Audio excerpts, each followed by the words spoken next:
Hello and welcome to the Bonus XP podcast, a podcast where every fortnight three friends gather around the internet campfire and each bring forward a news item or topic from the gaming world that we deem worthy for discussion. I'm your host Luke Morgan. Joining me, as always, are my bearded boys Conan Buongiorno. and Griner. Evening, everyone. So, before we get into it, we'll start how we always start these episodes, and that's by asking the most important question you can ask somebody. Conan, how many games have you been playing? What have you been playing? I've got exciting news. You've been playing stuff. I started and finished a 2-hour game this week. Wow. Look at that. No, revolutionary. So I've played all the usual. I played a little bit of Halo, played a little bit of Breath of the Wild. Been playing lots of Wordle. I've jumped on that. It's fantastic. It's a lot of fun. I can see why it's just nice. It's 5 minutes out of your day or 20 minutes depending on how tricky it is and how serious you take it. But it's a very good little ritual for the day, I find. Nice way to start the day. And I've kept it at. I've always got it on the 3rd so far, so I've never fallen past that, which I'm pretty proud of. So we'll see how that goes. But I played a game that I've realized I had on my Xbox for years that I got ages back. I don't know even how or why. Have you guys ever heard of a game called Virginia? No. I have heard of it. I've had it on my PS4 and 5 for years now. It was a PS Plus game years ago. Heard a lot of good things about it. I have never ended up touching it though. Same as you. Yeah, so this was my thing. I think it was on Gold or Game Pass or something back, and I got it for whatever reason. And here it is. Basically, it came out in 2016. It's a walking sim essentially. It kind of follows this small, it's like missing person case in a small rural Virginian town, and you play a fairly new FBI detective, and you are going to investigate with your partner, and you're also spying on them. I don't think that's a spoiler because it's kind of the first sort of thing. But basically, there's no dialogue in it. It's a walking sim. There's almost no interaction. It's very much just walk to a door, press that button, walk here. No dialogue. It's all silent. No subtitles, so it's all inferred. And just some very gentle background music. Now, see, it's interesting. I didn't love it. I enjoyed it. I enjoyed what it did. Like, it does a good job of sort of telling a story through its visuals and very much being like, you learn a fair bit about characters just by witnessing how they're reacting, and you go to do something and someone will point to something and you kind of click together, go, okay, cool, this person's from here. I recognize that uniform, yada, yada. So it's just impressive, like any of those indie titles, like they did a pretty good job with that. But the story is weird, and I didn't like where it went, which in this kind of game I feel is the biggest thing about it. So at the end of it, I was like, I enjoyed the experience, but I didn't think it was nearly as good as it should have been. Sometimes those short stories, when they're disappointing, hit even harder. Like, they're even more disappointing because, like, you offer me so little and the story is not that great. Come on now. Yeah. Like, I expected nothing and I'm still disappointed. Yeah. Yeah, no, that's true. If you've got a bigger game, there's more in there you can like. Whereas if it's just on this one thing and it goes wrong, yeah, there's nothing good from it. Yeah. Which, isn't quite fair, but I think you're right. I think I was more disappointed in this than I would have been in a longer game, I think. The most satisfying thing was that you cleared it off your backlog. It's out of there. And I've been thinking about it a little bit. I'm still like, it's just cool to see that concept, and like, it's always impressive to see them be able to make this game. Where I was like, there's no dialogue, never a word spoken or reference. It's purely, and that's part of the issue, is that the narrative is like, I don't really know what happened. And I was reading through a bunch of theories, like, oh, this is what that's supposed to mean. And I'm like, yeah, but there's a lot of dream sequences, so. Everyone that played it has a completely different interpretation. It's just like it's Chinese whispers or whatever. It's just everyone's interpreted it completely It's kind of like that. Some people on Reddit are like, oh, this is what that's supposed to mean. I'm like, yeah, because it's so vague, you can kind of get away with that. And I'm not sure if that's really well constructed or really poorly constructed. But yeah, I don't know. It's worth the 2 hours, I would say. I don't feel like I've wasted my time, but yeah, would never play it again. that's disappointing. How's Halo going? I'm still bad at it. I'm still just playing multiplayer. I haven't gone back to the campaign yet. I'm just saying, if you're playing multiplayer, not once have you messaged me when I'm playing multiplayer. It's literally like I jump on for like because I know this is. I jump on at night. I'm like, I'll play 1 or 2 games. I'll get really angry, and then be like, no, Yeah, I can't keep going. You So I just wouldn't you drop wouldn't out. get angry with us though, right? You'd have us That's to talk probably to. true. exactly.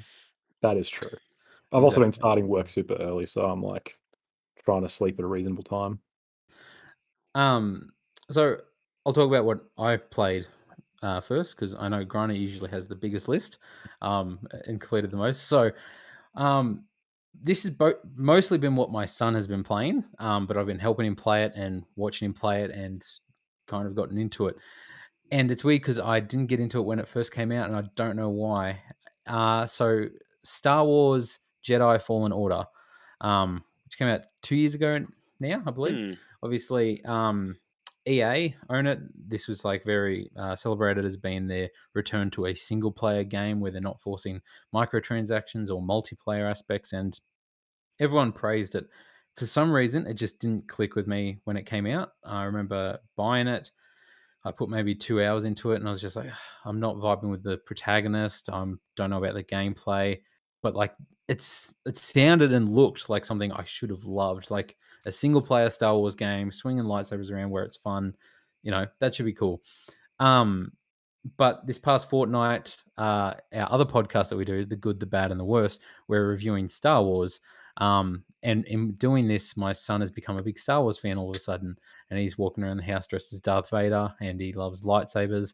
And so it was on Game Pass, and I had him. I was like, "Do you want to play a Star Wars game?" And he's like, "Yeah, yeah, yeah." So I downloaded that, and for the last 2 days, he's loved it. He's absolutely loved it. Didn't know. He really wanted a double lightsaber because he thinks they're the coolest thing. And I was like, no, there's not a double one. But there is a double one in this, and you can customize the colors of the lightsaber. So he's having a Sick. ball with it. And the bits that I've played a couple hours today with him, and I'm like, this game's actually really fun. Like, how did I not play this? And how did it not click? He's further than I got years ago when I played it. It's really fun. Like having like stormtroopers are nothing, you're just walking up, they're all blasting, you just spinning your lights around, it's just all deflecting, taking them out. You feel badass in this. Have any of you guys played it at all? I played a little bit at my brother-in-law's house. He was struggling on a boss, and pretty funny actually. I picked it up and I was like, cool, cool, and I beat it. And I was like, yeah, I know how Dark Souls-esque games work. Yeah. Yep. I've got it here. I picked it up cheap ages ago. It's on my list. It's been on Right. my mind recently too. I thought I'm sure it's on Game Pass. I should play that because Yeah. I've been back into Star Wars a bit too. It's been on my mind. So Yeah, exactly. So it scratches that Star Wars need, I feel like, and I'm glad I sort of skipped it because it's fun to go back now and play it through and enjoy it because it looks great. Graphics are great. Runs in 60 frames a second on Xbox and PS5. And apparently the story is really good from what I've seen and from what I've heard. Mm. So enjoying that. Still playing a bit of Halo by myself apparently. Yeah, you are. But just trying to unlock the skins in the new event and stuff like that for my son. But yeah, not much else other than that. But yeah, Star Wars Jedi Fallen Order, highly recommended. Hmm. Griner. you should get him to play the best Star Wars game, Knights of the Old Republic. You I don't know if can eventually when it I comes don't know if out. my 6-year-old would enjoy it as much playing it too, but I don't know. It's maybe pretty one day. good. You can be pure evil. Um, what have you been playing this fortnight? So have you guys heard of a game called Nobody Saves the World? No. I knew it. People are sleeping on this game. It's a damn crime. Nobody Saves the World. You play as the titular nobody. He is basically the Greendale human being mascot with big dead eyes. He's just this white humanoid blob. It's made by the people who made Guacamelee. I don't know if you ever played those games. Oh, Drinkbox. They're Yeah. awesome studio. So Awesome studio. a lot of people like those games. I tried them. I didn't really catch on to them, but they have a bit of a sense of humor about them. Yeah. So you start off as nobody, and you run around and you slap things, and the character's just really pathetic. He like closes his eyes and just flails at things. But you get the ability to transform into different forms, and this is what makes this game cool. So it's like a top-down RPG, and every form has its own attacks, its own abilities, and its own passives. And that's cool, and you're playing through, and then you get the ability to move the abilities and the passives around any character. And so there's some really cool combos you can create where like you're playing, the monk has an ability where he can just damage everything on screen, and then you can add to that the ranger's ability that poisons everything when you do damage. So everything on screen is getting hit, and it's also getting poison damage. And then there's an ability that makes anything that gets a status on it explode. And so you're just constantly comboing all these abilities together.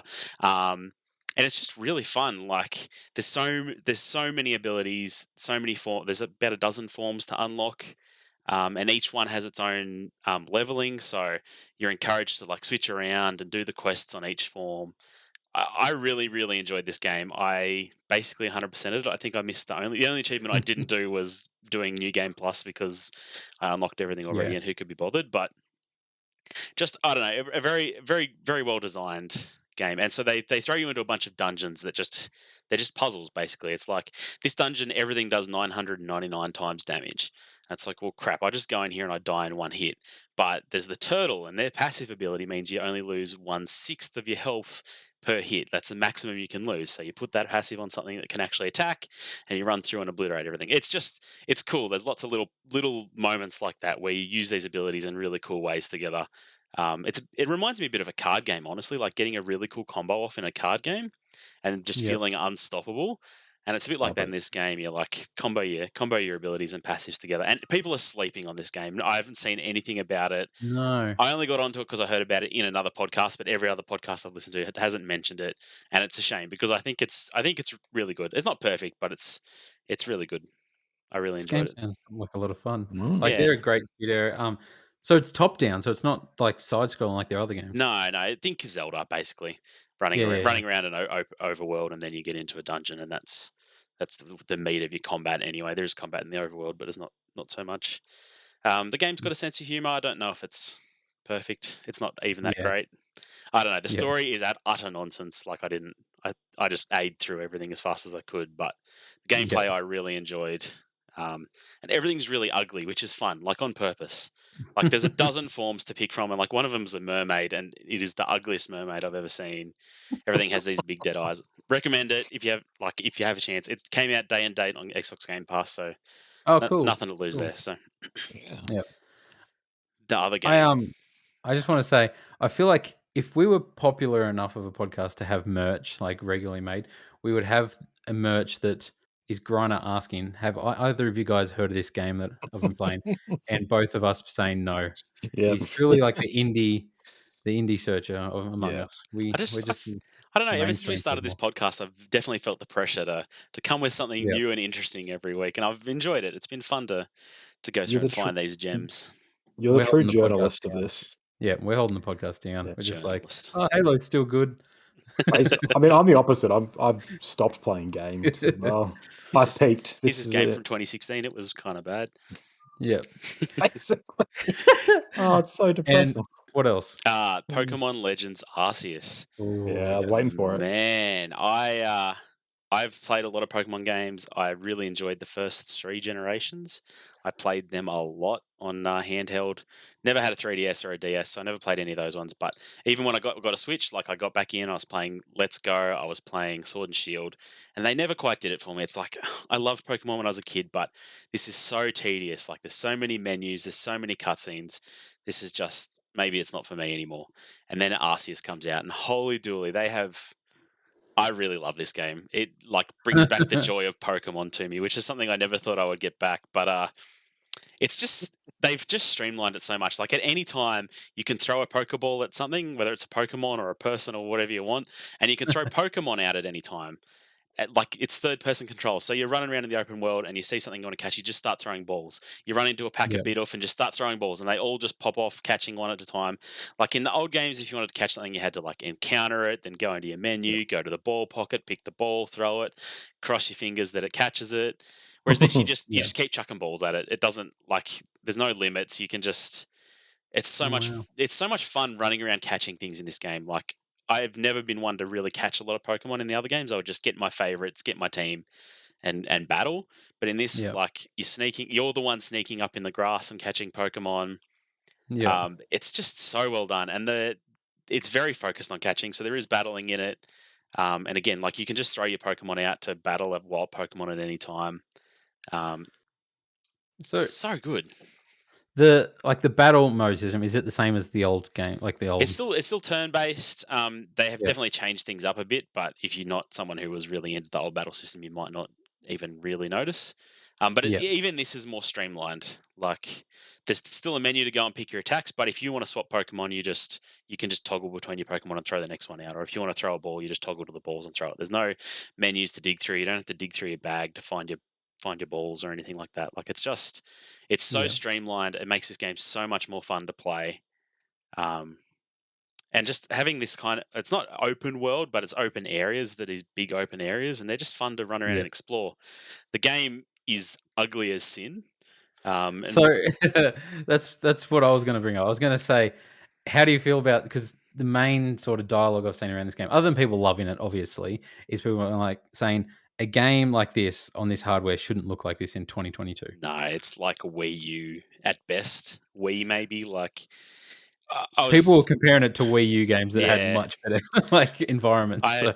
took a screenshot yesterday. I was on the back of a Pokemon out in the ocean, looking back on this big cliff, and it's just this same repeated texture over and over and over and over again on this blocky ass looking cliff. It's disgusting. Like it's really horrible looking, and it's so Yep. unfortunate because it really pulls. Like this game could be majestic. Like if this game looked like Breath of the Wild, like Oh, my man. goodness, and that's possible on a Switch, obviously. Like.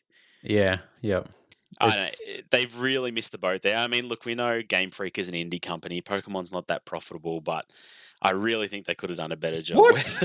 In what world is Pokemon not profitable? I'm joking. Okay, I was like, you said it very serious. I was like, man, no, what? a company like Game Freak should be able to manage something better than this graphics 100%. wise. It's very unfortunate. The battles look really cool. And I think part of that is like when you're battling, you're not teleported off to some little arena like you are in every game. Like you're battling wherever you throw the Pokemon. So I've had them where mine's up on a cliff and I've got the high ground and I'm quoting Star Wars while I blast them with a hyper beam and it just like totally obliterates the Pokemon. It's this game is so fun. Like just brings back all the joy of Pokemon. And the best thing, my wife likes Pokemon, so she does not mind at all watching me play it. So I can sit out there all day playing it, and she loves it. So perfect. You truly are living the game. 2 thumbs up for this game. I'm very, very much enjoying it. Not only do you have a wife that watches you play games, but you have a wife. Like, yeah, I know. Lucky guy. How much time do you reckon you've put into it? I have had it for like 4 days, and it's probably something like 20 hours. I could tell you, but I've played a lot. So it only came out 4 days ago, didn't it? I got it on Friday. I think some people got it on Thursday, but I guess it was nearly a week ago now. Tomorrow will be a week, but I've put quite a lot of time into it. Yeah. No, I'm intrigued. I was never super into the Pokemon games. I remember there was a couple on Game Boy Advance that I obviously super got into. Wasn't playing anything else at the time, and was super into the Game Boy Advance at the time. So yeah, I don't know. It's always like anytime there's been one of these. I know when Sword and Shield came out, I was like, oh, that'd be fun. Like I wonder if it would scratch that same itch. But I never ended up playing them either. But yeah, I've heard a lot of good things about this, other than its visuals. But yeah. I mean, I think everybody who likes Pokemon has been enjoying it. It's got the highest user Metacritic score in 15 years or something for a Pokemon game. So like, wow. People are loving it, which is good. I really hope it encourages Game Freak to keep going in this direction, get the graphics right, and then give us a mainline game that's more focused on battling, because it's so good. Like seriously, if you had this game with Breath of the Wild graphics, like how well that would do. Yeah. Like you'd have everyone on board, I'd feel like. And yeah. I mean, there's other little things, like it still has some Pokemon-ness about it that's a bit annoying, but a lot of tutorials at the start. Man, why can't games just let us go play and figure it out? I hate it. But anyway. Are there any NFTs? Not that I've found. There might be I think there might be a new Pokemon called NFT. I'm not sure. But, damn it. Wait till it evolves. It's going to take over every game. Well, we'll move on. As much as NFTs have been in the news recently, something that's been in the news just as much is acquisitions. So we'll start with obviously the biggest one, Wordle. No, we'll get into that. Actually, you know what? Stop it. We want to talk about the Wordle acquisition first. Let's get into it. This is really meant to bounce off you, but I'll just jump in. It's a small story before you get into it. This week, amongst all the crazy buyouts like Yep. Activision and none other that I can think of, and hopefully someone else will tell me about, Yes. the biggest one has happened. The New York Mm. Times, one of the world's most prestigious newspapers, has purchased the viral phenomenon Wordle for a seven-figure sum. That is absurd. What is happening? This is the dystopian world that we talked about last fortnight. Now. It's all going wrong. See, now I know from pre-podcast chat that Griner might disagree with you here Look, a little bit. Yeah. I love Wordle. At first, I was like, this is the last bastion of pure gaming. Somebody made this for their Yes. partner. They put it out for free. There's no microtransactions. There's no advertising. Anybody can access it. What a lovely experience. But Mr. Waddle, I can't remember his first name, he deserves to get paid for his hard work also. And Yeah. this game is like so many other games before it. It's a flash in the pan. It's going to go away regardless of whether he sells it or not. Because I mean, he's not going to have the time to put anything. He's not going to add anything new to this, right? Like, how do you change this game without changing the core of what it is? You release something different, right? So Yeah. I think this is a flash in the pan. And I'm really glad to see him get paid. And that, like, if you really love Wordle, you can right click and save it on your PC. It's all client side code, so you literally have words for the next 3 years that you can play. And New York Times can never take that away from you. So, But it's the prestige of playing Wordle itself and not playing a cheap knockoff. this Because people will is try to the do it. most Wordle because it's all the code that runs Wordle on your computer. But if you show that to people, they'll be like, "That's not the New York Times officially verified version." Who are you, chump? Nobody's So I'm saying- going to care about the New York Times verified version. Oh, I disagree. So okay. Obviously, like, you know, people make these sort of games that blow up and they make a lot of money. Like, when they say like low, like seven-figure sum, you got to think it's 1 million, 1 point something. You know, Yeah, like I think probably it's $1 not million. I think it's $1,001. And you think like Flappy Bird made like 40 million. So it's like, you know, is this a good buy, Conan? Do you think financially? Is this worth $1 million, or do you think it was worth more? Or I was shocked. I don't see it. I mean, I don't know how the New York Times game department works. I don't know if it's because that's what's going on, and they've got a bunch of other games that they sort of release with their newspaper. I don't know how they. I don't know if it's just part of the the general ecosystem of you buy a newspaper or you subscribe and the advertising is what sells it. I really don't know. So I can't say if it's obviously good enough for them to do it. Like newspapers are notoriously have been struggling for the past 10 plus years. So for them to drop 7 million, sorry, not seven figures, $1 million on a Yep. game that's incredibly simple, they obviously think there's money to be made here. So because I haven't played Wordle, so what can they do with this? Is it just ads? Is it just having ads pop up? Is that it must pretty be much? right. They can make it part of it. Like, I believe the other games are part of their subscription. So they lock. They either lock the Okay. game behind the subscription, or they make a Wordle 2 that has 6 letters, and that one's behind the subscription. And then the worst thing that will happen is they'll be like, pay for 99 cents, you can get 2 more guesses. And so it's we'll forget the first 2 or something. And so it'll just become pay to win. Like I am being facetious when I say this isn't the indicator of the dystopia. We're already living in that. That's fine. Yeah. This in itself isn't that big a deal. It's just so strange to me that they dropped 7 million. Sorry, $1 million, 7 figures. Yes. It's a big Yeah. thing. 7 figures on this tiny little thing. Like it. I don't know. I saw that. I'm like, is everybody just jumping on the acquisition train? Like, was the CEO just like, well, Bungie got bought, we got to buy something? Like, what do I know? Everyone's in What the can we news. buy? But the New York Times is not the news, and we are the news. What the hell's going on? Exactly. Nothing's put their name out more than this. We're talking about them on this podcast. They're a big Yep. deal. Exactly, and we probably never will again. You know, but And look, if I was Wardle, I would totally sell this as well. I'm not condemning him for doing it. If I made some little game and someone was like, here's $1 million, that's I wrote a book and I'm waiting for $1 million. So obviously I want money. I will be acquiring like the Taste of Iron eventually. I plan on that eventually. Like the distribution rights and the adaptation rights. Just trying to save up.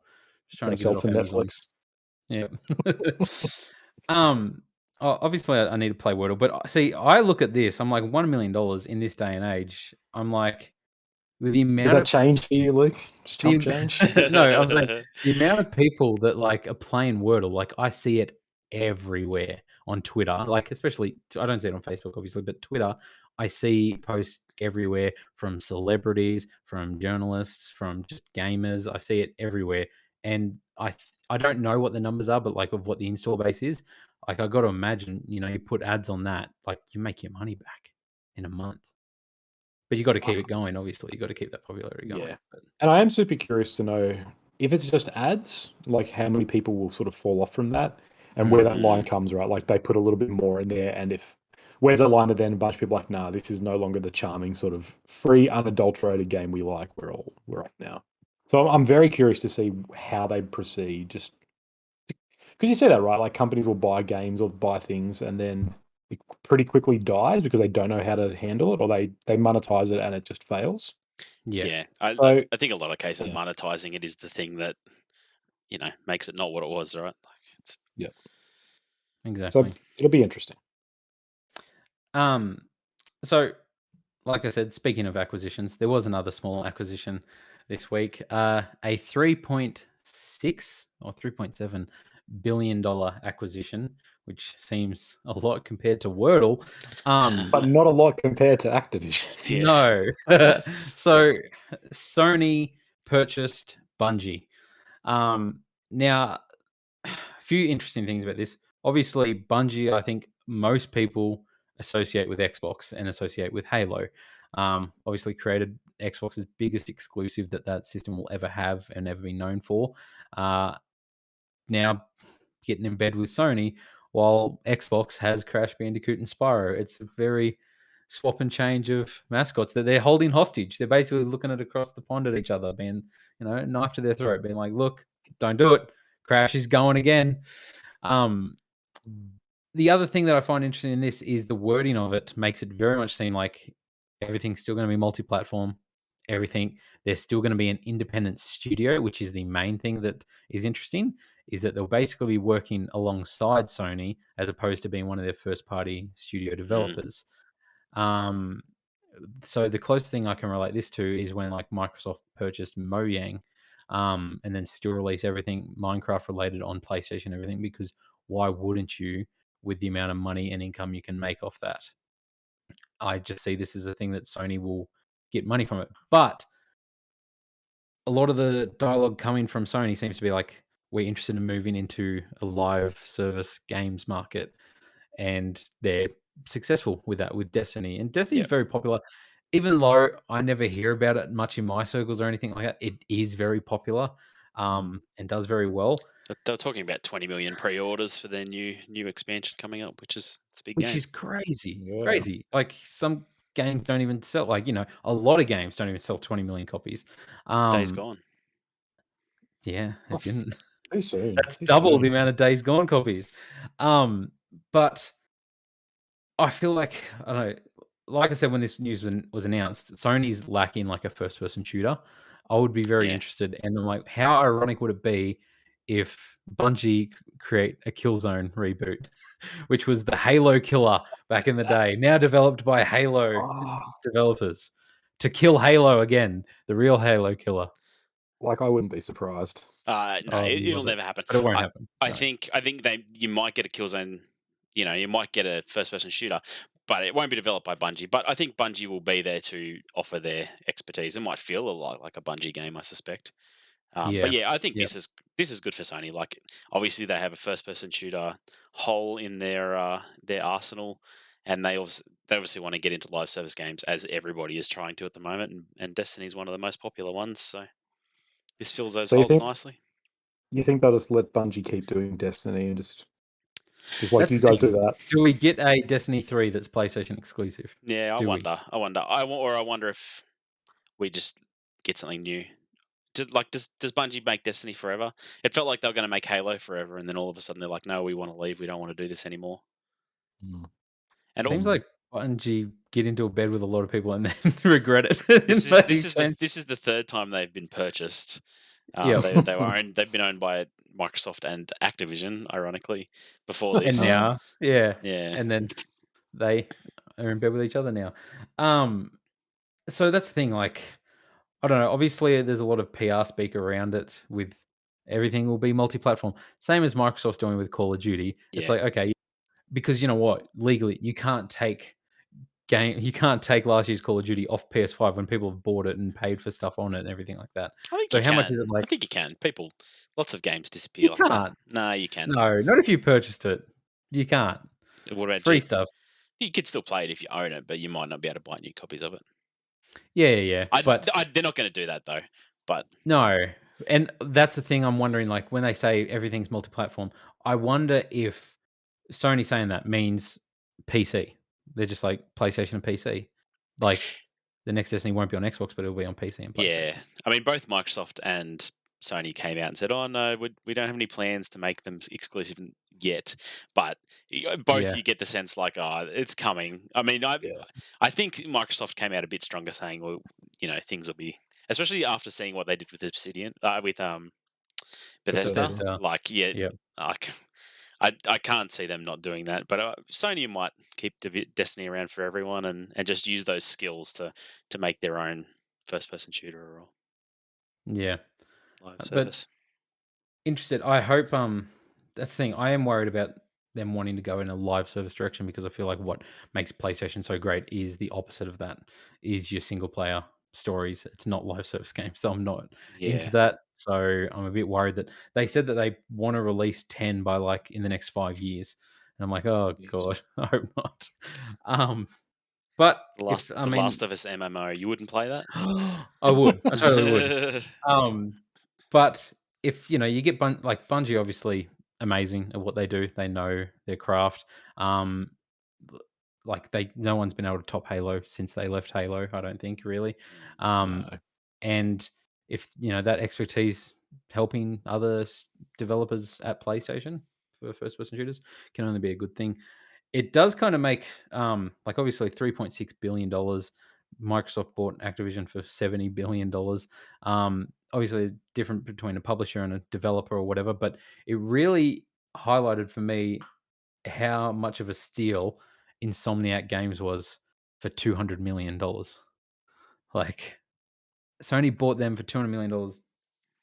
What was it, 2 years ago or one and a half year ago? And Spider-Man alone made that back. Then you had Miles Morales, Ratchet and Clank. You have all this stuff. The Wolverine game that got coming out, Spider-Man 2. They are doing very well, and they make very highly reviewed and great quality games. So Yeah, but bargain. before that, their games were what? Resistance, Spyro. Hey, Resistance is great. Resistance is great. Is it? But they're not the same. They're not the same as Activision's titles. Like, No. No. I understand that, but 200 million's a steal, man. Because like Spider-Man made that back alone. So I feel yeah, like acquisition prices have inflated a lot in the last few years, anyway. yeah. I don't think what 80 billion or whatever is at all accurate to what it should be. But no. I mean, it was what? It was 45% over its share price, and Yeah, but their share price was down like 50% on what it was last year. Like yeah. they're buying them for Well, under market value, possibly still. yeah. Well, Just the that's the thing. theory. Analysts were saying in 2 years they'll make their money back based Yeah. off the yeah, profits of Call of Duty alone. So, um, yeah, but no, interesting. Obviously, a lot of people saying that this was Sony's clap back at Microsoft purchasing Activision. That's not how definitely feels acquisitions like it. Though. and big studios work. They don't put this together in 2 weeks' time. Yeah, But that's right. They've had this on the boiler for a while. for about 6 months, they said that they've been talking in discussions with them and everything like that. But You can't imagine a world where if like they know that each company's still buying this like 6 months ago, and they're like, I they hear on the grapevine that Microsoft's planning to buy Activision in 2021, and they're like, all right, we're going to need to buy something soon. And so after 6 months on both sides, this all comes out. Like, I can totally see that being a possibility, right? But I think this doesn't seem like a very good pissing contest for Sony to get into, right? Like no, because they can't win. they can't They No, win. but can't win against Microsoft There's at all. too much cash flow on the other side. Microsoft could buy Sony. Like, it's simple as that. Um, that's happening next year. oh Oh, god. Oh, worst nightmare. Um, yeah, it's the interesting I've just completely forgotten what we are talking about. I mean, don't worry. If they do Activision? buy Sony, Sony will be an independent console Oh, maker. It's okay. okay. They'll be allowed to do Yep. their own thing. Yep. No. What I was going to say, I completely blanked on it. I feel like it's probably more accurate to relate this to uh their retaliation to Bethesda. Like timing wise, that sort of more suits to they maybe was starting to talk about it. But it's funny. YouTuber Skill Up, they did this famous tweet that went viral 2 weeks ago, and Activision were acquired by Microsoft. That was like a fake Twitter DM conversation where Sony DM'd Bungie and were like, "Hey, crazy news, right? Haha, hit me up when you're free. You still up? What are you doing?" And and now they bought Bungie, and Bungie replied to the tweet like 2 days ago, and they're like, "Hey, how'd you get our password for Twitter?"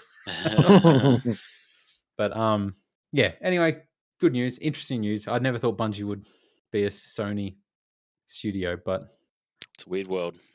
if we could get even just the Master Chief Collection, not even Infinite or the new ones, just Master Chief Collection.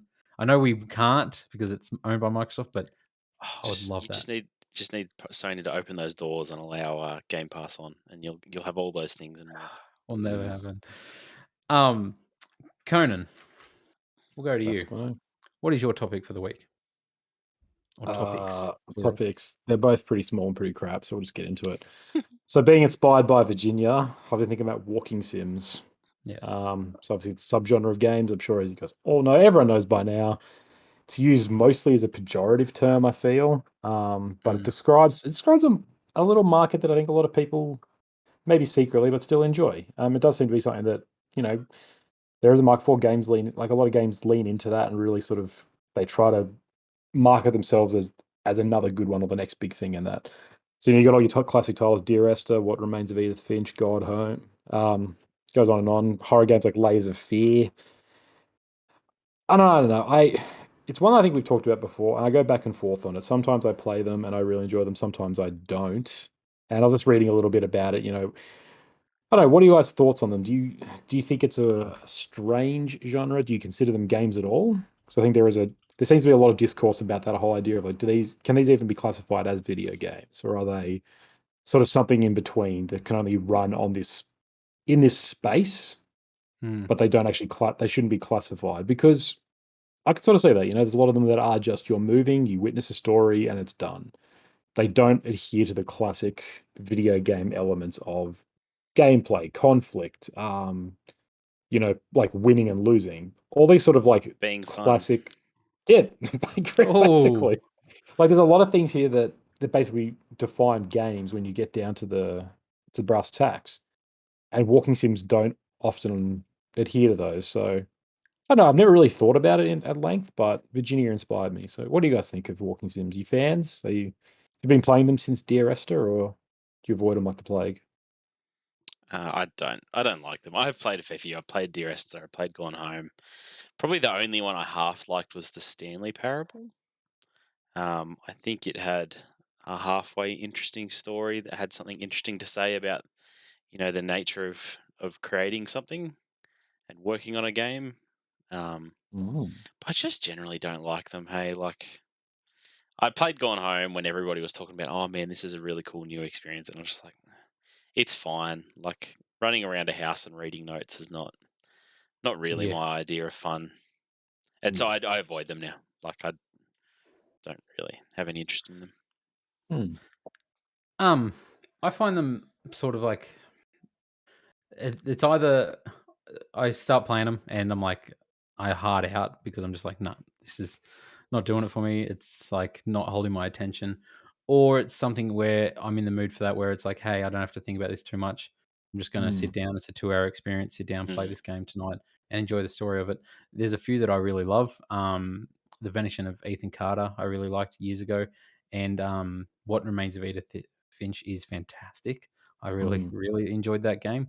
Um, a lot of people years ago, like, were comparing like walking simulators to even like your Telltale games. Like, obviously there's dialogue choices and all this sort of stuff, but between that, it's not like it's great gameplay. You're walking from point A to point B and stuff like that. Yeah. And varying degrees, like I love Telltale games. I've played pretty much all of them. And I really enjoyed that aspect of it. More your first-person shooter ones. There's stuff like Unfinished Swan. I really enjoyed as well. But that had like a gimmick to it, of painting your landscape and finding out where to walk by throwing paint on the ground and stuff like that. Yeah.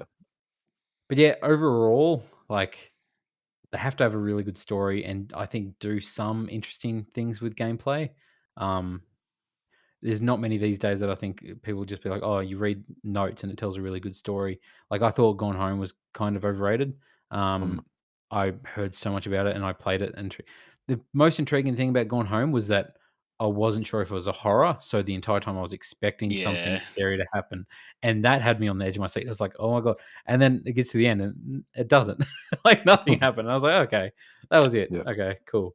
But yeah, overall, not a big fan, but there are some ones out there that I think are great. But I consider them video games. I don't think they should be considered, not a video game or nominated for a game of the year or whatever, as What Remains of Edith Finch was nominated for a few, but obviously you can't have it win best gameplay or anything like that. But yeah. But what about like visual novels? Do you count them as games then? Because I think there's a pretty fine line between a walking Is it sim interactive and a visual visual novel. novels? Some of them are. I don't know. It's Choose just your own adventure? It's fine. Like it's just a weird subgenre. I don't know. Yeah. They're games, but I don't have to enjoy them. No. And that's understandable. Like, yeah, this like I don't know. There's some you got to be able to run. There's some I've played. I'm just like, I've quit on one in like 5 minutes because I'm like, man, I just had to walk across that entire room, and I'm like, I'm not doing this for another 2 hours. Stop this, I'm out. It's definitely frustrating when it's like, because you want to sprint to it and just get it done, but it's like, no, you've got to experience it by walking slowly as the person would. It's like, oh, I don't care for that. Yeah, I think, Gone Home's an interesting example, like, because I also played that back, not right when it came out, but very close to it when it was a craze and everyone was talking about it. Yep. And then it's interesting how that sort of, I was similar to guys, I thought it was overrated. It was fine, but I was not blown away. But it's interesting seeing how when that came out, it was an important game, and it kind of was. I feel like in a lot of ways that was what sport, even though it wasn't the first, it was kind of the big one that sort of made the genre. Yep. And then, but yeah, you can't do that now. In the same way that you couldn't just make Doom or Wolfenstein now and say, look, a shooter, because we've evolved past that. And it is, but I do feel like it's a genre that kind of has a pretty low ceiling, like. Because you've got to do something gimmicky and new, but you just can't operate. There's not that much to do in there. And maybe I'm wrong. Maybe lots of indie developers will keep changing that and showing there are ways to do it. But it's like, how many times are you just like, oh, in this one you do this thing, and that's the gimmick for this. And it's like, how different can you, and how new can you make those experiences? The problem with adding a gimmick is like, is it still a walking simulator? Like, as soon as you're doing something, aren't you kind of veering away from being a walking simulator anyway? It's like there's even a lot of debate about when puzzles come into it. It's like, does that change the dynamic? Is that too much for it? That's the thing. The Witness, which was like a PS4 exclusive, maybe came to PC as well a few years ago by Jonathan Blow. I was going to talk about that later in a different category, but it's not a walking simulator in any way, shape, or form. Exactly. But like that's the thing, because it's all puzzles, and but you are walking like to place, but that's the thing. I wouldn't consider that a walking sim because I don't know. I've walked in a lot of games. Shut up. Conan, this is an objective point of view. What's the best walking sim game? Oh crap! There's obviously the right answer here. Oh yeah, there is. Are you fishing for PT? Yeah, it's PT. It's totally. I was gonna say. Now that was the interesting one. Is that a walking sim? Because I was like, yeah, it is. But then I keep thinking, I'm like, but you've got to figure stuff out, right? You've got to solve it. There are puzzles that are built in an interesting sort of way. But where there is no gameplay aspects outside of clicking on things. So it's do you interact with things in that game? I can't remember. You do. Like open doors and like read notes and stuff like that. I think it counts. I think it counts. For my understanding of it, it counts, I think. As a walking sim? Yeah, like it's on the cusp. It's right on the edge. I think it would be on that line, because you could argue even with things like Gone Home. It's like, oh, but you have to read notes. Like, yeah, we're not being silly here and saying you have to press a button, that's a gameplay. Yeah. But because there are moments because I think about it, like there's a lot that you actually have to do stuff to progress that game, right? Like you've got to actually figure out certain elements in PT. You've got to actually Yeah. check buttons or answer stuff. I can't quite remember, but there's puzzles essentially. Flip photos over, read Yeah. codes on back of photos. And so then you've got to do it use in that certain information and orders. apply. It's not just as simple as you keep walking through hallways and the game solves itself. No, but then again, we cannot say What Remains of Edith Finch is a walking sim then if PT is not, because you do a lot of stuff in What Remains of Edith Finch, like I haven't played interacting it, with so stuff. Okay. You turn into a fish at one point and swim through the ocean. that's awesome. It's a swimming simulator then. Exactly. No, but Oh, and yeah. it is a I don't think it's a genre you can really draw a clear theme. It's like with any of them really. Genre theory is shaky at best for anything. There's no such thing really as a blah blah blah. But that's where this gets tricky. As soon as you apply any sort of puzzle or conflict, does that take it out of the true walking sim world? Probably not, because that's almost everything. But again, with Virginia, for an example, the only way you can fail that is by not playing. And there is some game Yeah. theory that is even not playing is actually a very Valid path. legit. Yeah, it's a legit thing. If you stop playing, that is a way you've finished the game. You choose to end it there. And so that is an example of that's definitely a walking sim because there's nothing to do but walk and interact with some basic things to progress it. Yeah. And PT, I'm not sold either way, but I'm like, there's enough there that I could say, oh, it's not. But at the same time, you're right, it is essentially in its core, it is. Man, it's 100% you're walking down a corridor over and over again. You don't see his hand. It's not like he's interacting with stuff. You're not crouching and interacting or jumping. There's no jump. It's just clicking on things with a cursor, basically.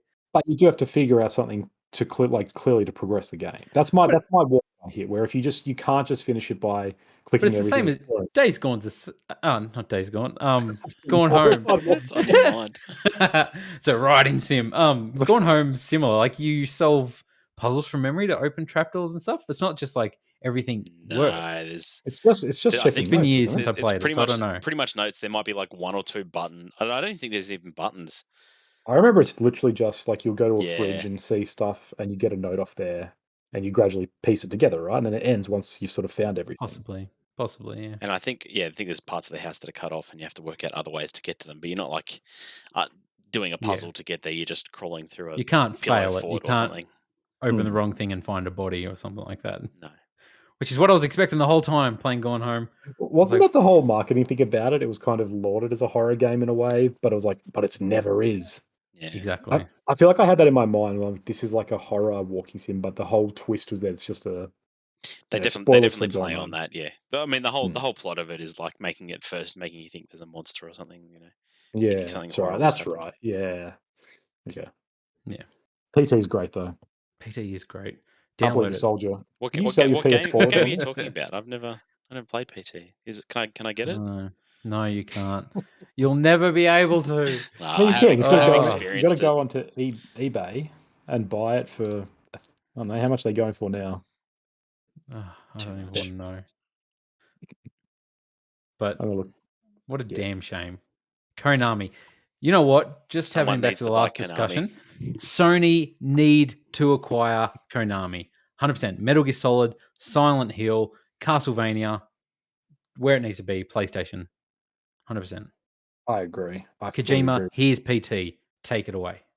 And he's a blank check. Yep. And he just shits the bed. Anyway, all right. My other, maybe. My Melbourne Readers opening a monster can down the hallway.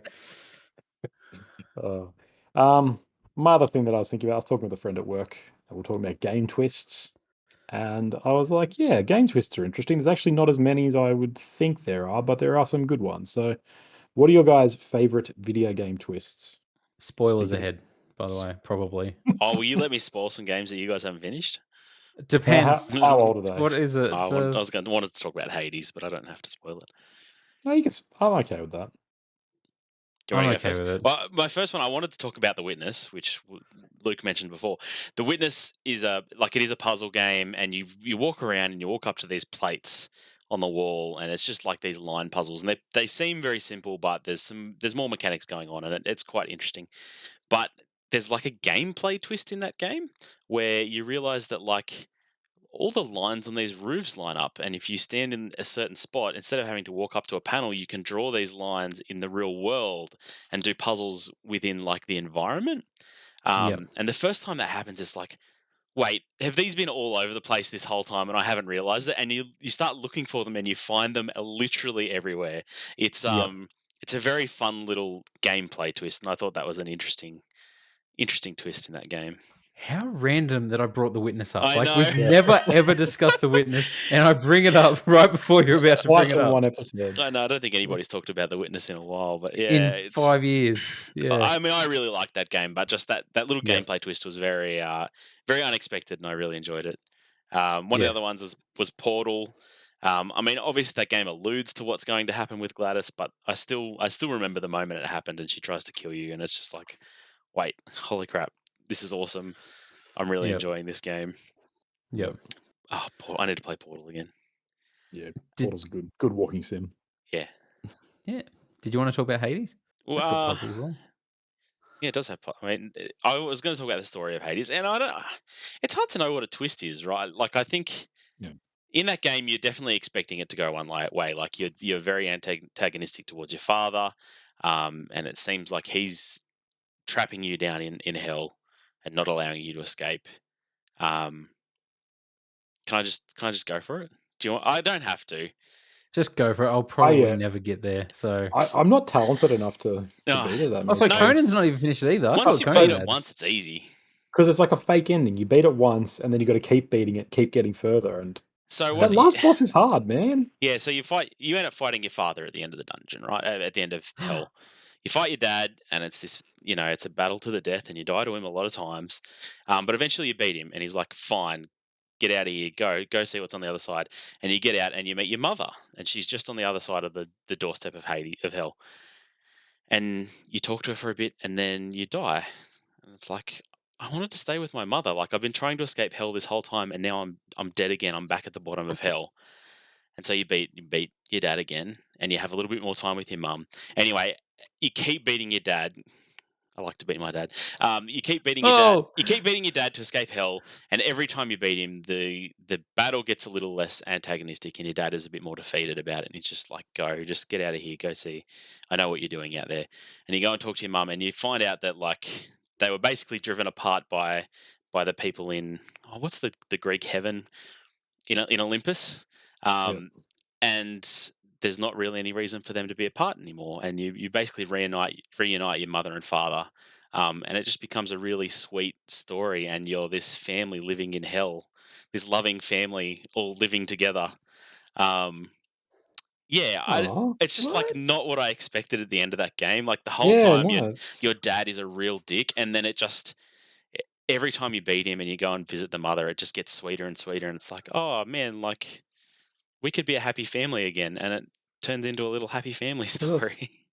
But to that game's strength, again, I always felt that what's his name? It's not the opposite of Zeus. Who's your father? Hades. No, isn't Hades? No. Hades. What's hell called? Hades. Oh, this is bad. I always get these mixed up. No, you're right. It's Hades. What is the underworld called? It's called the underworld.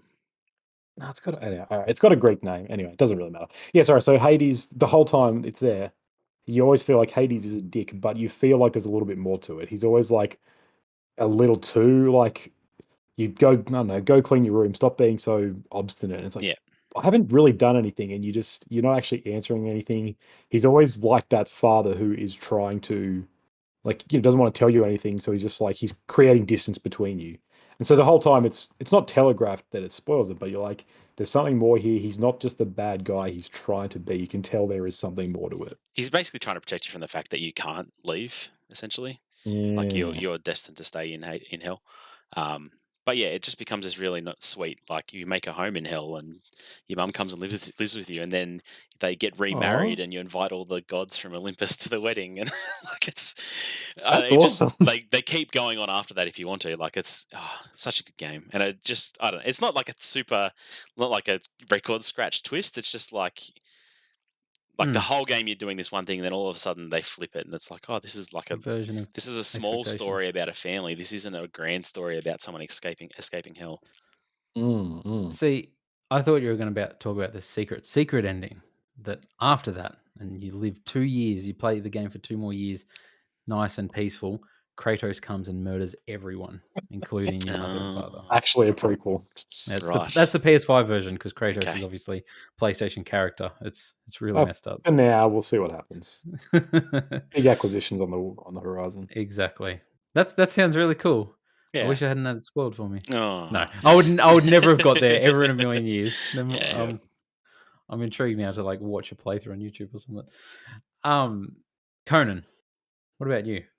Like, there's only one that can be the best twist. It's Bioshock, man. Oh, I Would thought. you kindly? Would you Sorry? kindly? Go ahead. No, you're correct. It's good. No, wait. What were you gonna say? Oh no, I just thought someone was going to say Spec Ops, but you keep going. I mean, Luke might. I thought you were haven't going to had my say go it was yet. the best one ever. That's all. I was expecting that. Ah, no, Yeah. that's a good twist, but we can talk about that later. Carry No, on. the Bioshock reveal. It's like those 3 words are synonymous now. You know, Yeah. if you drop that on a message board or a forum or anywhere, there's going to be someone in the room who knows what it means. Yeah. It still sticks with me. It's mind blowing. It kind of, at least in my mind, it revolutionized how I can understand gaming and how I see gaming as a valuable medium. Where like you could do this twist that uses the strengths of this. It actually makes me question why I'm playing video games, how I play video games, what this medium involves, and my unwilling, unconscious participation in this Yep.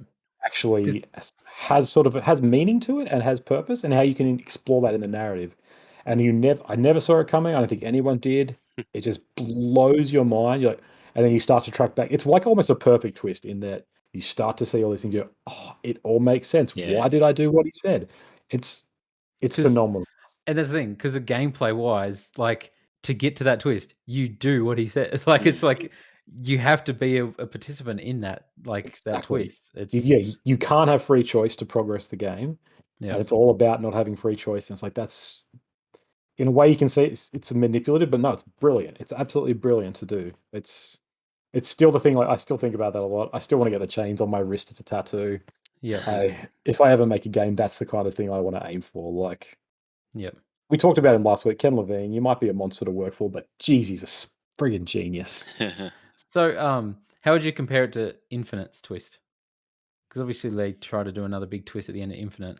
It's obviously the original is the best. They don't surpass it, but I think it's amazing that in one franchise there's 2 phenomenal twists in general. Like that's quite a feat. And Yeah. I think the twist in Infinite's great. Like it's got more emotion to it.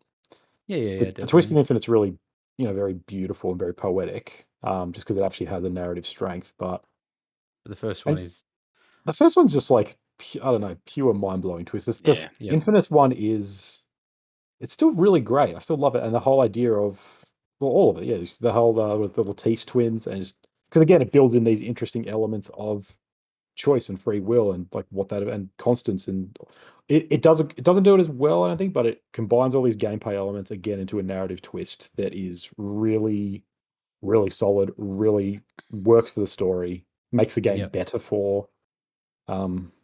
And again, like I cannot express how powerful that is. Like the second one, Ken Levine's second Bioshock game is like, holy crap, you did it again. yeah, Like imagine if you had episode 5, Darth Vader's reveal, you had that in episode 4. Well, you had that in episode 5, and then in episode 6, there's another bigger reveal. Like yeah. we would all be just crapping ourselves with excitement. No, That was me. I crapped myself at the end of Infinite. That's my point.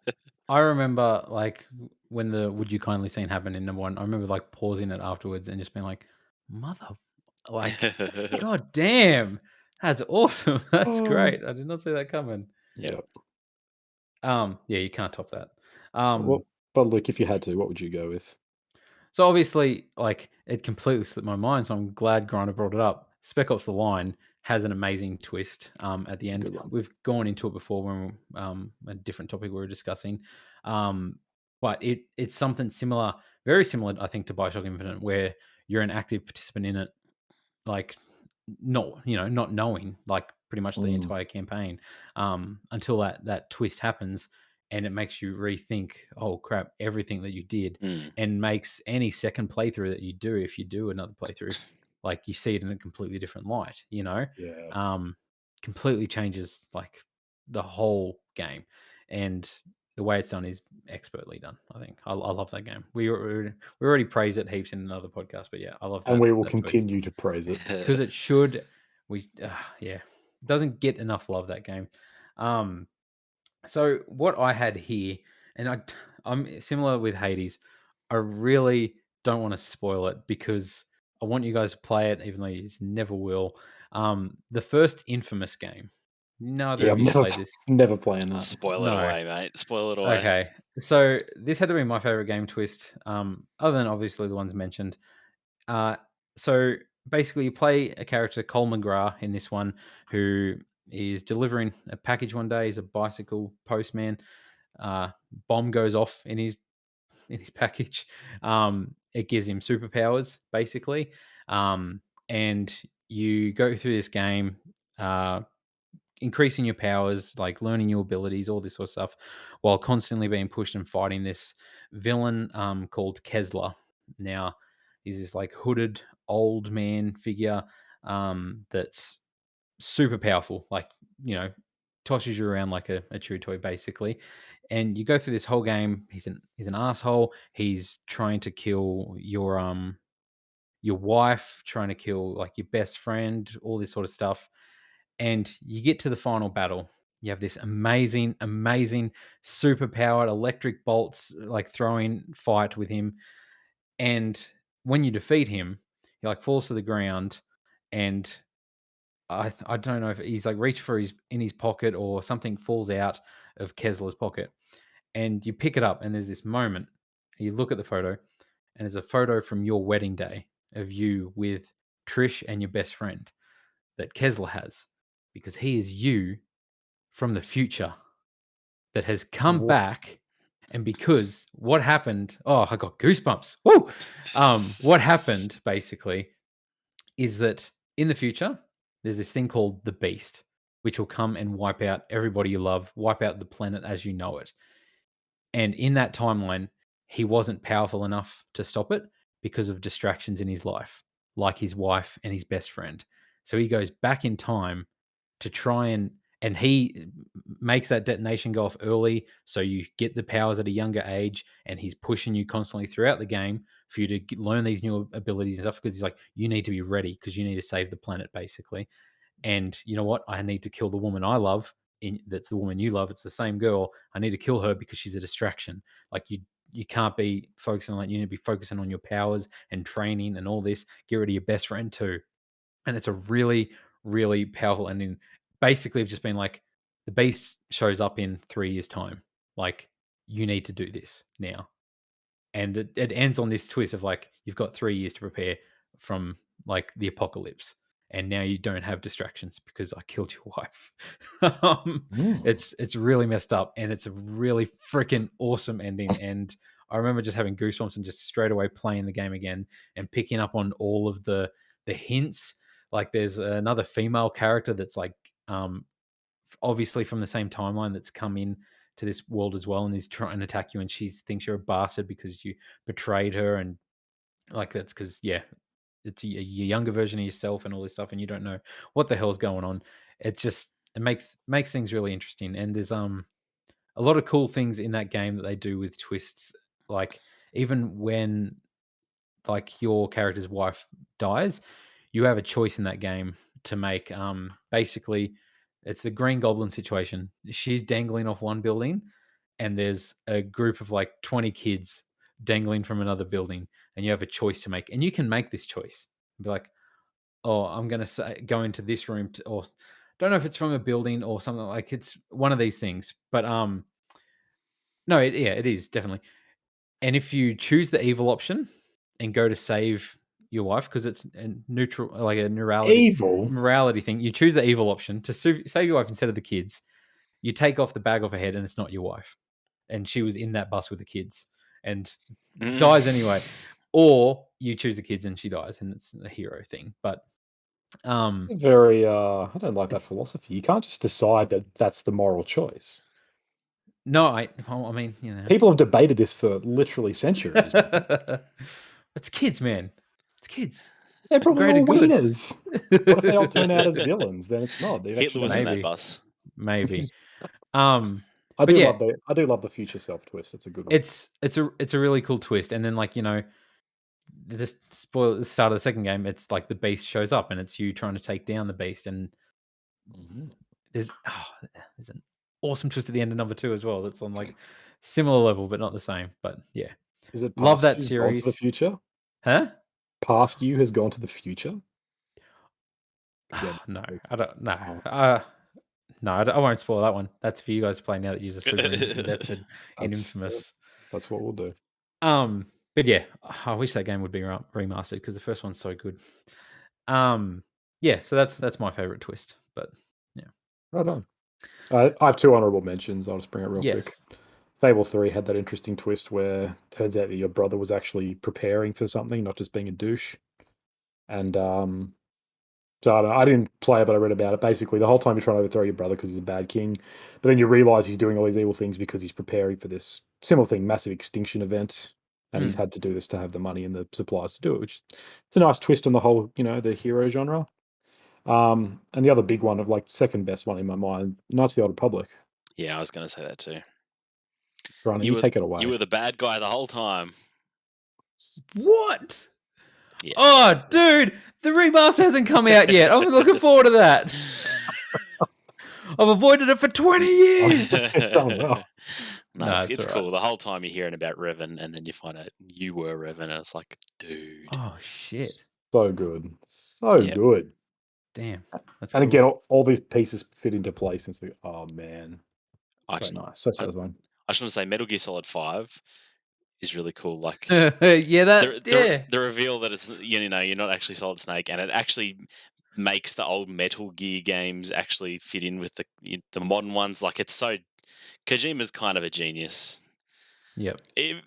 Sometimes to his own detriment, but yeah.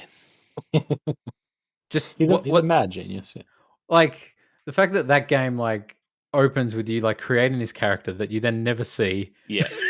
And not realize that you created who you actually are, and it's it's your name as well. It's like super cool. That twist where you see the name on the back of that photo. It's really cool. And like, how did I not notice Kiefer Sutherland talking to me in the hospital? Like, there's so many little things. It's like, am I an idiot or what? Like, anyway.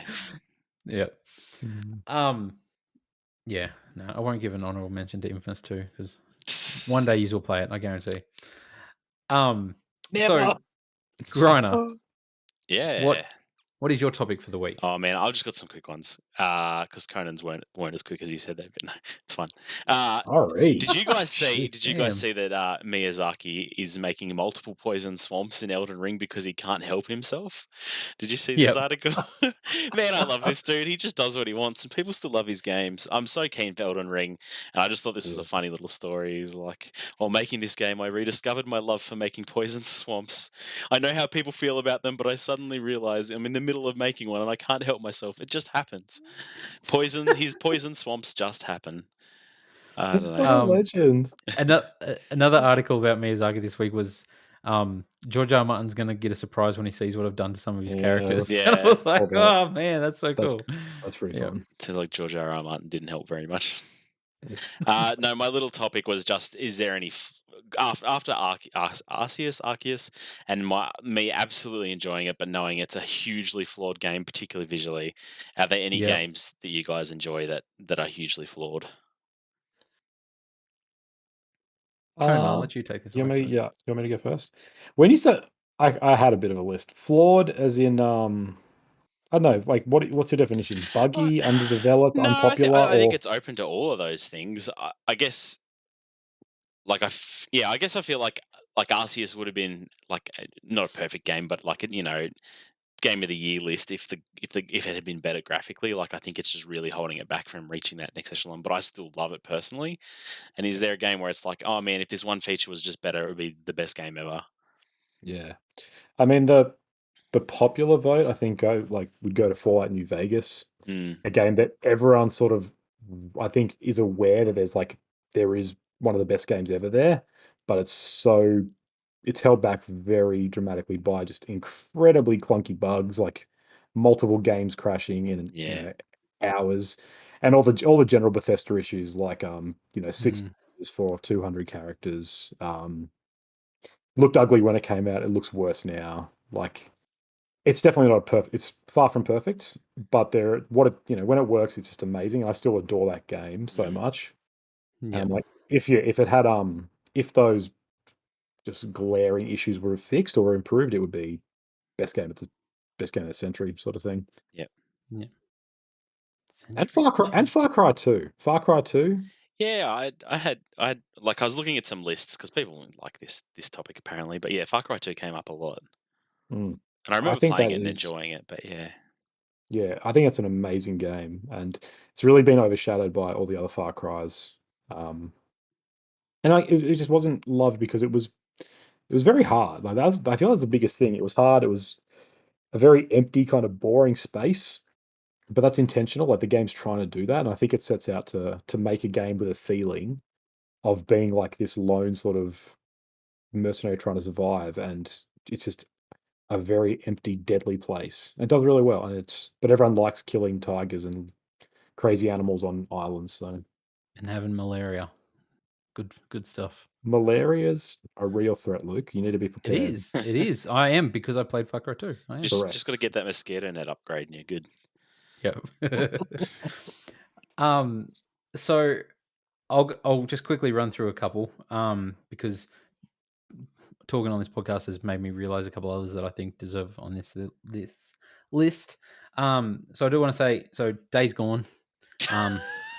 I love that Why do game. we keep talking about this Keeps game? coming up every fortnight. Grano to sign. You need to play it. Mm.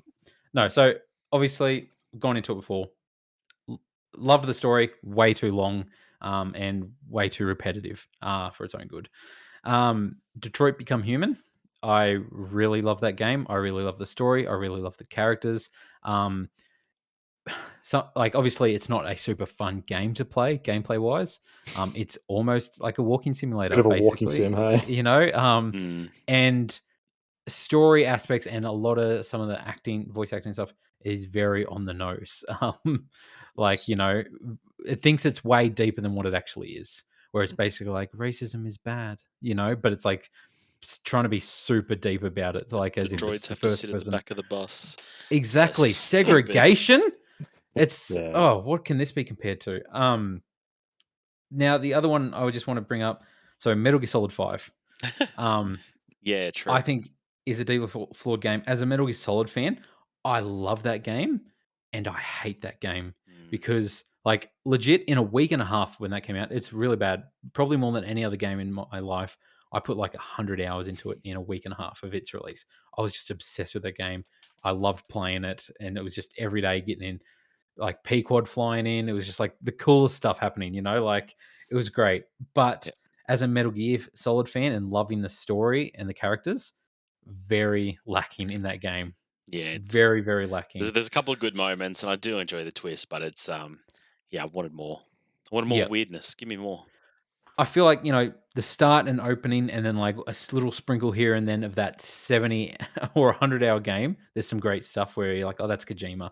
Like, I think the whole hospital sequence at the start is pure Yeah. Kojima and it's great. You take that long Jeep ride with the bad guy, and he's just monologuing for like 10 Monologuing. minutes while you're riding the back of this Jeep. And it's like, yeah, this is what I'm here for. Yes, this is Kojima greatness. But yeah, it's a lot lacking from what I love from Metal Gear Solid. And I feel like as well that was just compounded by the fact that they had recast David Hayter, which I'm still bitter about to this day. But There was two snakes. Why couldn't they give one to David? Like, it that's doesn't make what any I was sense. hoping. Right at the end, I was like, "Oh my god, the real one's David Hayter, isn't Yeah. it?" And then it wasn't, and I was like, "What the hell? What's wrong with It's you? Kiefer Sutherland again." But yeah, love that game. But yeah, I don't think I could go back to it like and play that campaign through again. I'd go through Mm. and play a mission or something like that. But yeah, and then the other one I just want to touch on is Middle Earth, Shadow of War. Mm. Is that the second one? Yep. Yep.